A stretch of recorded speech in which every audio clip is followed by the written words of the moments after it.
नागपुर जिले के रामटेक तहसील स्थित प्राचीन वाकाटाक को जागतिक धरोहर दिवस पर ऐतिहासिक धरोहर घोषित करने की मांग तेज हो गई है। नागरिकों, इतिहास प्रेमियों और सामाजिक कार्यकर्ताओं ने स्थल पर पहुंचकर इसके संरक्षण, संवर्धन और पर्यटन विकास की आवश्यकता जताई। स्थानीय मान्यताओं के अनुसार वाकाटाक का संबंध प्राचीन वाकाटक राजवंश से माना जाता है, जिसने 4वीं से 5वीं शताब्दी के दौरान इस क्षेत्र में शासन किया था। वहीं लोक कथाओं में इस स्थल को आचार्य नागार्जुन की ज्ञान परंपरा से भी जोड़ा जाता है। लोगों ने प्रशासन से सफाई, मरम्मत, सुरक्षा व्यवस्था और पुरातात्विक सर्वेक्षण कराने की मांग की है, ताकि इस ऐतिहासिक धरोहर को संरक्षित कर क्षेत्र को नई पहचान मिल सके। नागपुर से संवाददाता रॉबिन कुमार की रिपोर्ट।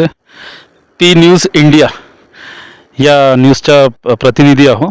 आज आपण इथे उभे आहो मनसरमध्ये। हे रामटेक तहसील नागपूर जिल्ह्यामधलं एक ऐतिहासिक, खूप महत्त्वाचे ऐतिहासिक धरोहर आहे।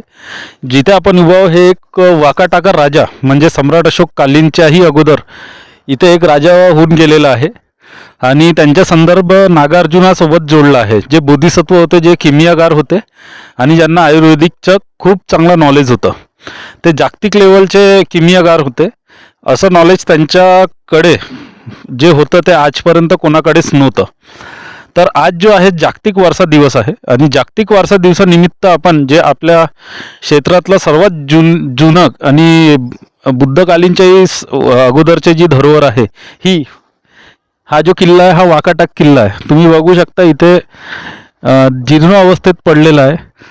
इथे शासनाने थोडे प्रयत्न केले की याला प्रिझर्व करून ठेवावे, पण या जागतिक इम्पॉर्टन्सच्या जागी अजून याला सौंदर्यीकरण, याच्यावर संशोधन अजून वाढावे ही आपली विनंती आहे। म्हणून आज जागतिक वारसा दिवशी आपण या ठिकाणी ही मागणी करत आहोत।